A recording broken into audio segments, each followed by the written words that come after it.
Well, hello. Welcome back. This is UOAbigail, and we are on Lex Talionis. Yeah. Get out of this mode here. I'm not used to this. Alright, anyway, yeah, we are here in the Nether. We are at roughly 1,000 blocks positive in the X direction. Yeah, it's a long tunnel I dug. I opened several portals along the way, and several of them wound up underneath the deep oceans, and one of them wound up above an ocean. But the first portal past the oceans that I ran across opened up into a desert. So we're going to go in here and we're going to collect some resources, because we're going to need a lot of sand, a lot of sandstone, and I've already brought back the cactuses, or cacti, as it were, so this way we can build a cactus farm. But yeah, let's go through here and find out if it's day or night. I brought a bed with me, so yeah, it's night. We're going to need to sleep like right now. So yeah, anyway, yeah, this is the desert area, and there's a temple over there. I've already been through it, and there's a village over there. I've been. There was a smithy there. It had a couple of diamonds in it, and some iron and some stuff like that, but nothing of major import. But yeah, anyway, we're going to go ahead and kill these guys off so they don't interfere with us. Really? Okay, we're not lagging. I must have just missed. That's weird. But whoa, oh hey, gimme. Quit. Die. Really? Come here, you. There we go. Knockback bow. Love it. Probably, anyways. Nope, just regular. Alright, well, anyway, yeah, we're going to go ahead and go out here and gather up some resources. Yeah, I'll go ahead and probably go off and, oh, I don't know. I don't want to do it too near the village, because if it turns night, we don't want any zombies going in there and taking those guys out.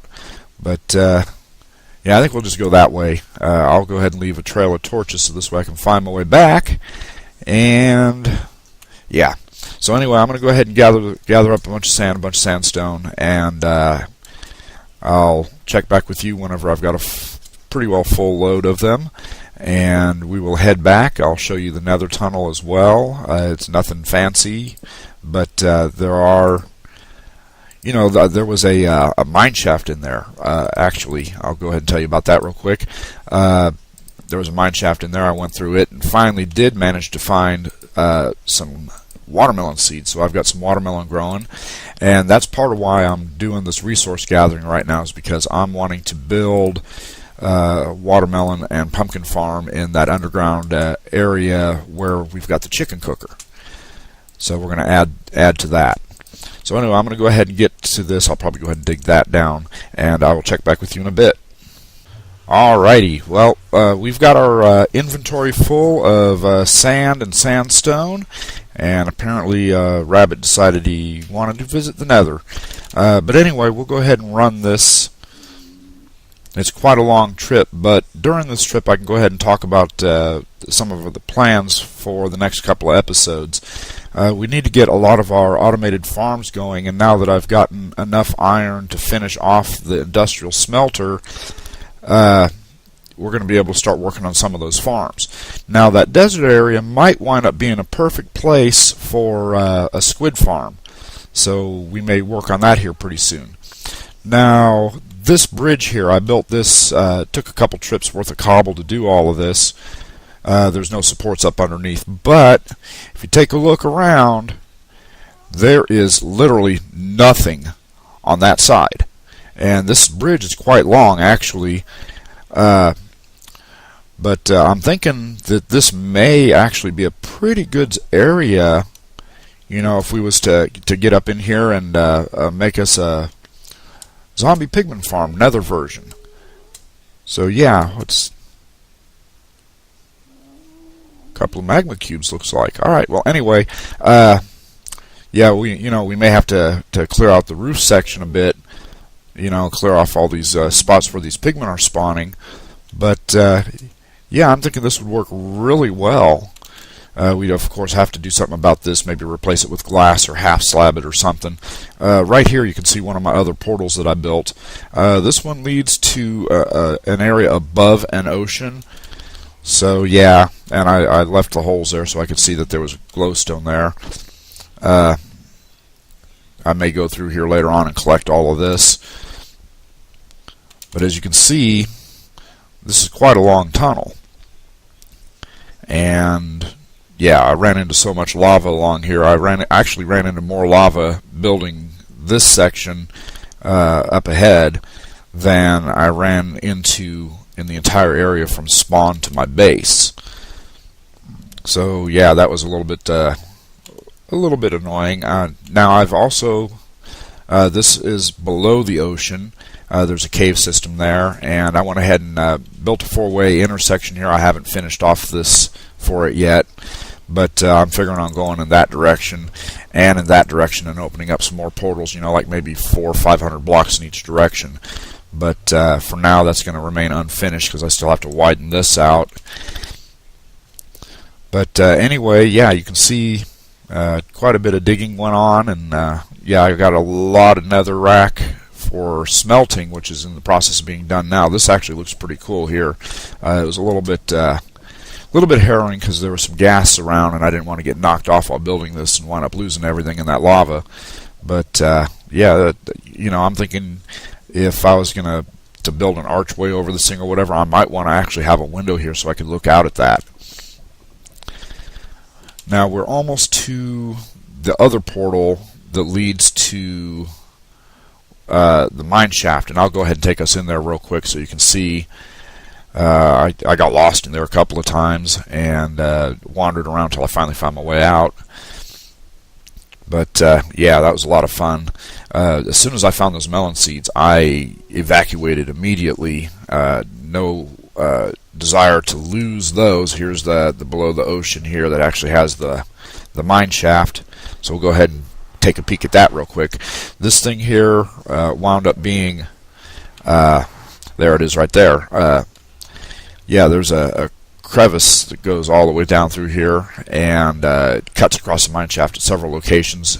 There's a couple of spider spawners real close to each other. This, yeah, I don't think I actually went up here. I'm thinking it was over here where I actually went up to it. But there's a couple of spider spawners up there that I'm thinking I might want to do something with. Oh no, I didn't come up over here. Well, anyway, I'll have to make a definite path to get up to it, so that this way I don't wind up getting lost. Maybe it was this way. No, that must have been where some iron was. Is it over here?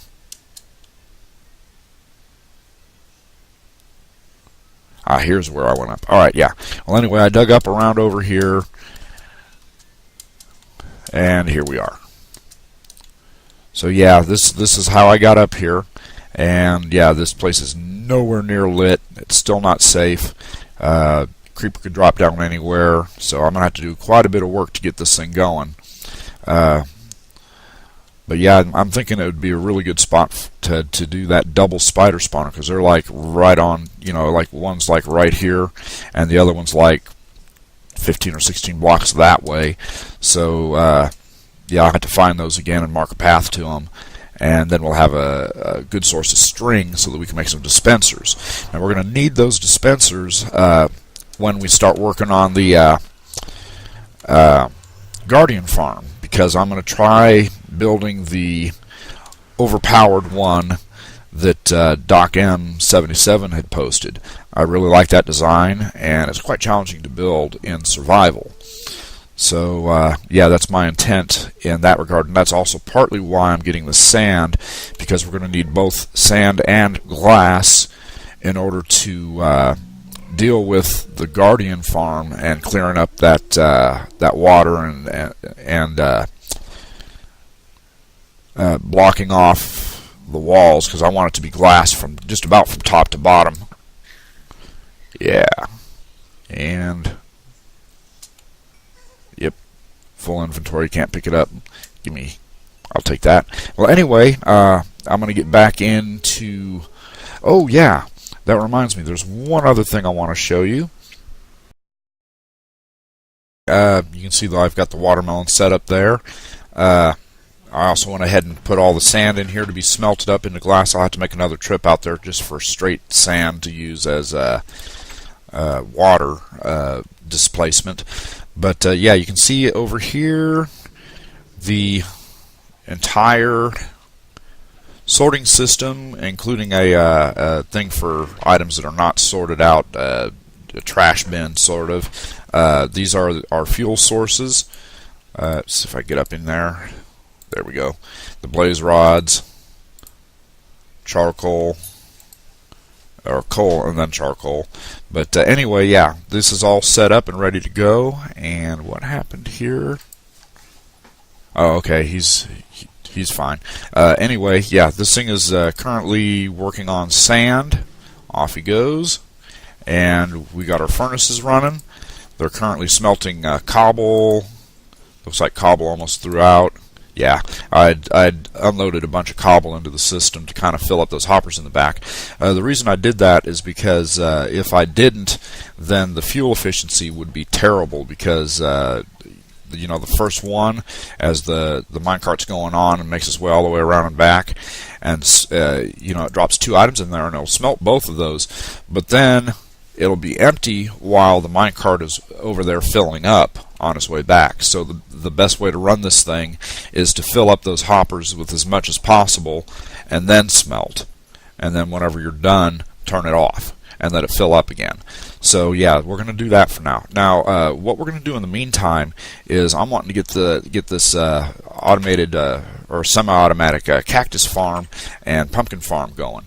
And I've been kind of scouting around down here, different areas that I might want to build it, because it really all depends on whether I wanted to build it sideways and have like the watermelons in the space of that block, or if I wanted to have it inward, like right here, and then have it line both sides and just be a small entrance. And I'm thinking, because most of our areas here are not really that long, you know, like we could fit an 8 wide there, and you know, maybe, you know, like we could probably fit a larger one here, but with the elevation changes, we would either have to change the farm itself, or have the farm be level and then just have like stairs going up to it or whatever. And I don't really want to do that. Also, I've went ahead and begun bridging this over here. I'm not sure if I'm going to keep these like this or if I'm going to have them be level like I did with the surface paths. But I also bridged this thing around this way and sent it down here because this looked pretty neat. Over here, not too far from where it's at, is the top of the slime farm. So I'm thinking I'm going to go ahead and leave that down here and maybe have it go around the top of the slime farm, just so we can go in there and take a look at the slimes and, you know, laugh at them as they drop off or whatever. Maybe even put something you know, down there besides that. I haven't really decided what yet. I don't even have any idea what it would be. But we've got the room, and we will go ahead and work on that at a later date. So anyway, I'm thinking that I'm going to go ahead and, where was it? Right here. And go ahead and dig this out and see what's back there. So we'll go ahead and take a look right here. Oh, and this just ends right here. So... okay. I was digging around looking for this probably. But anyway, yeah. So we'll go ahead and maybe build this right here. We'll do a single path down the middle. Maybe we'll do the 3 wide with the lining like this as well. And then we'll have the watermelons on one side and the pumpkins on the other side. And it'll be a system like I'm using in my single player, where the dirt gets retracted and then the melons or pumpkins get pushed down into a water stream that leads them to a hopper and then collects them up at a central location somewhere. So yeah, I'll go ahead and dig this out off camera because I'm sure you don't want to watch me you know, digging blocks all day long. You got better things to do than that. And I will be back with you when I'm ready to set this up. Alrighty, well, I've got all the materials, or at least most of the materials that we'll need, and I've also got this area pretty well dug out, including the area down below this path here. We're going to go ahead and start setting this up. Now, one of the first things we're going to need to do is we're going to need to set up sticky pistons facing inward here. So we'll start here and see where we're going to go. We're going to need 17 of them. Now, I've got 34 of them set up here, so 1, 2, 3, 4, 5, 6, 7, 8, 9, 10, 11, 12, 13, 14 of them. And we'll see where we are on each side here real quick, because so this would be 16 on this side, and one more makes 17 on that side. Yeah, okay, so we'll need one more here. And we'll go ahead and throw that sticky piston there. Pick that up. And we'll need 2 on this side.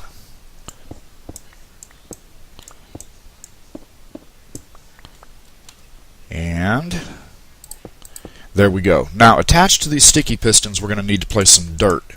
This dirt will be extended out to this level here, on which the pumpkins and watermelons will be growing. So, yeah, we'll go ahead and place these down. Now, our water stream is going to be probably at this level. Yeah, we'll go at this level here, so we'll need to dig this row out and replace that with some bricks, so this way we know that not to dig there. And I went ahead and brought some stone bricks for this purpose. We'll need 8 of them on each side. 5, 6, 7, 8. And 1, 2, 3, 4, 5, 6, 7, 8. Alright. Pick that up. Okay, now, this is where our hopper will be. And for the time being, we're just going to place a chest on each side. So we'll just go ahead and repeat the process over here. Actually, it's this row here that we'll need. And we'll dig out the other side. Was there one there? Yeah, okay, so it is this entire section right here. And we'll go ahead and fill that in with some dirt just for now. Alright, so we need one more. And 1, 2, 3, 4, 5, 6, 7, 8. And it's looking like we went on that side as well. Go ahead and dig this out. Yeah, okay. Alrighty, so we'll go ahead 1, 2, 3, 4, 5, 6, 7, 8. Excellent. Alright, we'll go ahead and pack this with some dirt as well. Now, we'll need to put these sticky pistons on this side.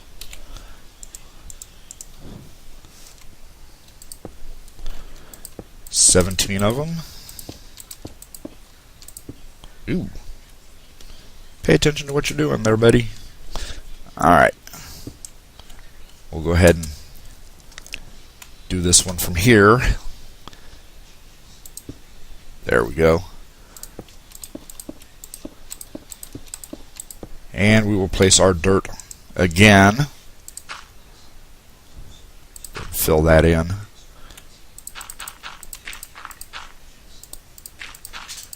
Just for the time being.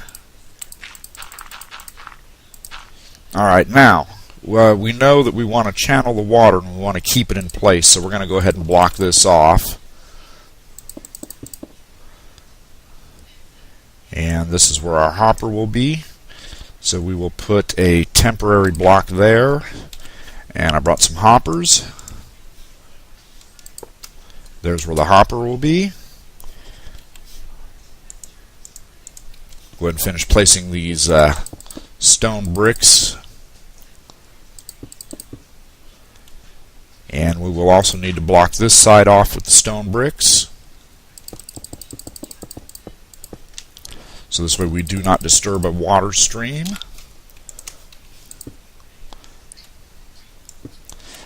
And while we're at it, we'll just go ahead and stone brick this corner just for aesthetics. Not that we'll be down here, but yeah, anyway, we'll go ahead and place our water so you can see exactly how this operates. The water just goes down right to here, and it ends at the hopper. I'll have to go up and get some more water here in a minute.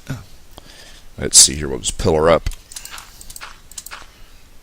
And water source. I've got some water out here. Run out here real quick and grab it. And there's water. But yeah, we're going to hook all this up with some redstone, and we're going to extend those pistons. And what will happen is, whenever you're ready to harvest, those pistons will retract, leaving an opening below for the items, specifically the pumpkins and watermelons, to drop down into, to be channeled to the hopper there. So this side is now effectively set up in that regard. Let's go ahead and we're gonna need to place dirt all the way along here, because this is where we are going to plant the melons and the pumpkins when it's time. So I'm going to go ahead and do the same thing over here, and I will be back with you in a bit. Alrighty, well, I've got this here set up on both sides, and I went ahead and got some aesthetic blocks to try out. First thing I want to try out is some slime blocks and see how they look. So we're going to go ahead and place slime blocks all the way around like this.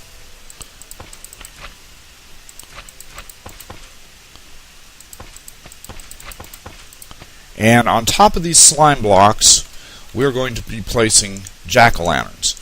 Now, I could go with glowstone, but I think that the jack-o'-lantern texture and the brightness of it really helps set off the plants, in contrast. So we'll go ahead and set these up. Now, of course, we do not want to see the face of the jack-o'-lantern in any case. So, yeah, we'll just go ahead and do that. And maybe we don't want to put one there. Yeah, we'll leave that one out for now. And we will see what this looks like. We'll go ahead and use some glass blocks in front of the jack-o'-lanterns. We could replace this with a stained glass, but for now,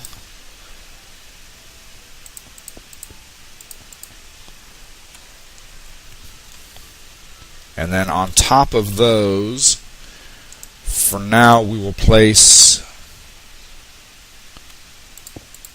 stone brick, just like this.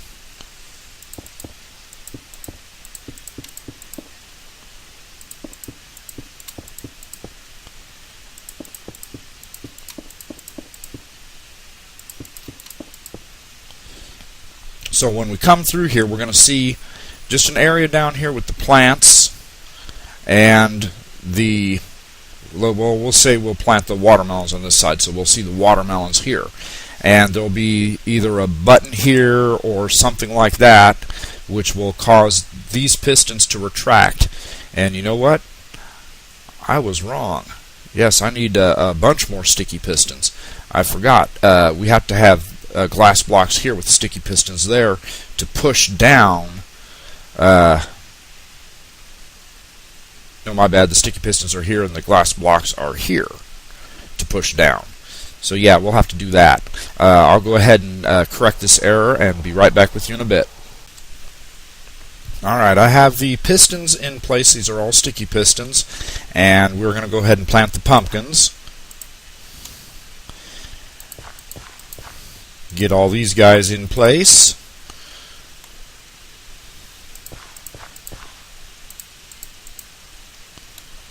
And as soon as these guys are in, we'll go ahead and bone meal them, and then we'll seal it up with the glass. Now, with the glass in place, this will make this a completely sealed system where you can't actually physically go in there yourself.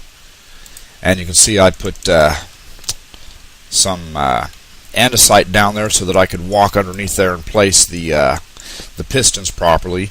So, yeah, we'll go ahead and take that out now because we do not need that anymore. The dirt that the pumpkins will grow on will be right there.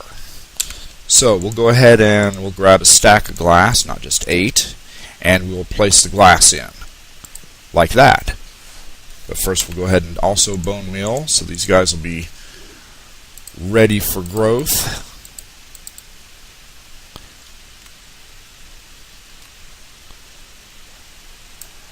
Yeah, this takes a little bit of time, apologies for that. But yeah, I'm not too used to playing in a full screen mode. I generally play in windowed mode and only go full screen when I'm recording, so that's why movements aren't exactly as smooth as they would be. I would do full screen mode all the time, but yeah, this computer is a little bit old, and I'm scheduled to get a new computer soon, but until then I'll be doing this in windowed mode most of the time, so you'll have to bear with the strange movement. But anyway, there we have it. Now, the way this is going to operate, like I said, you've got the sticky pistons up underneath here with the dirt underneath here. Now, these will be extended at all times until you either hit a button, flick a switch, or stand on a pressure plate, or however decide to activate it. When that happens, the dirt that's down here above this water here from these sticky pistons that are extended will retract. 1 tick or 2 ticks later, these pistons will extend downward, and they will crush any pumpkins that grow there and force them down into the water stream for collection. That's all there is to it. So I'm going to go ahead and get this set up on this side as well, and I will check back with you in a bit. Alrighty, I've got this thing pretty well wired up. I ran a test and the timing was off, so I had to adjust the timings a little bit. I'll show you that in a minute. Now, the reason the timings are so important is because this row of dirt has to retract before this row of pistons pushes down. Otherwise, all of your materials, all of your pumpkins and your watermelon are going to wind up sitting there where the stalks are instead of being pushed down. So I'll show you what I've done here. I've went ahead and wired it up to a button for right now. It may be replaced by a pressure plate later. But it comes down around here, and I split the signal off. The reason being is I needed to invert one set to these torches, which power torches on both sides of these blocks. And right up above this here are the pistons that are facing that way to push the dirt forward. So this keeps these pistons here extended so that the dirt's out, so that the pumpkins and watermelons can grow. Now, the second set of the signal I need to have off until needed, and it goes up here to these blocks right here, which you'll see are directly connected to the pistons here. So when you push the button here, these will turn off and these will turn off, which means that the extended pistons with the dirt attached to them will retract.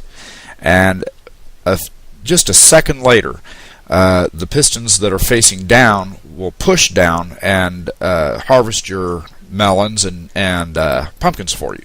Now, like I said, the timing is very important. Right now I have this set. You can see 1 tick, 2 ticks, 3, 4 ticks right here, and then 5, 6. Although if you don't count, I don't remember if you need to count the redstone torches or not, so we'll just count the repeaters for right now, because these are actual delays. 1 tick, 2, 3 ticks. You got 3 ticks right here. This one doesn't count because it's before the split. Now this one up here I use, and I set it to 4 ticks, so that this way this will extend just a split second later. Now, the reason I had to use a slightly longer tick pulse here is because I needed these pistons to stay retracted, so that this way it would give the items time to fall. So we'll go ahead and show you that this hopper is empty, and we can't get it to that one over there. We'll have to get on the other side. You'll be able to see that this hopper is empty. So we'll go ahead and run a test, and you'll see this thing in operation. I know there's a better way of explaining it. I'm not very good at explaining it, but you see we've got 2 watermelons and what, 1, 2, 3, 4, 5 pumpkins. So we'll go ahead and harvest. And you will see that none of the items are left there. And we will check the hoppers. There should be, what, 5 pumpkins? 5. Got those. And I don't remember how many watermelons there were. But however many there were, we got the watermelon slices. So, this project is pretty well complete. We'll have to adjust. Really, pups? Yeah, we'll have to adjust the aesthetics on it a little bit. I don't know if I'm going to cover this up. I may use upside down stairs of some kind, or I may just leave it as is. I'm not sure yet. But yeah, we'll go ahead and cover all this up and then call this complete. So I will be back with you in just a bit. Alrighty, well, I have this pretty well completed. I still haven't done the aesthetics on it, but I went ahead and added the hopper trains and item elevators to push the items into these chests. This one here is for the pumpkins, and one over here is for the watermelon. Now I realize I could have put them all into the same one, or put them both on the same side or whatever, but I think the way I split it up is one hopper chain went this way and then the other hopper chain went that way. I would have had to cross some redstone really close, and that would have probably disabled one or more of the hoppers, and I didn't really want to deal with trying to route around that. So yeah, this is pretty well done. Like I said, I still have to do the aesthetics, but yeah, we'll go ahead and do a test harvest and you'll see this thing in operation. And in a second you'll start seeing these. There we go. So anyway, yeah, we still get the occasional pumpkin or watermelon slice. I don't see any slices over here floating. Again, I might have to readjust the timings on it, but for now, it's working relatively well, and I can deal with a little bit of a loss once in a while. So it's not a bad situation as is. In fact, it may actually be more work trying to get the timing adjusted than it is worth for the additional efficiency. So yeah, there's a zombie nearby. Anyway, I do want to thank you for watching, and I hope you enjoyed this episode. I know I got quite a bit done, you know, with that farm and everything like that, and I did a bunch of other stuff. Yeah, you can see I've been working on breeding up some different colors of sheep because I need the wool for a different project, which I am currently working on. Oh, yeah, also I went ahead and built a little arch thing here on one side of the bridge. I'll have to repeat it on the other side, but yeah, I tried doing some gatehouse towers and they looked funky and didn't quite look right, so it was mainly a matter of size. Trying to do one this size here, it just didn't look right, especially because it wasn't symmetrical. You know, we had the way that I built this here, I was going to do a frame on the outside, which would have meant that I would have had to have a row here, but then I wouldn't be able to do a row here because it would have messed with the road. I know I could have extended this out by one more or whatever, and then like removed a section there. But anyway, the arch looks pretty good, I think, and I'll do something on the inside here, maybe with some armor stands or something like that. I'm not sure exactly yet, but or I may even post some villagers in here as like guards. But yeah, so again, I do wish to thank you for watching, and I look forward to seeing you in the next one. Until then, this is UOAbigail saying, have a great day.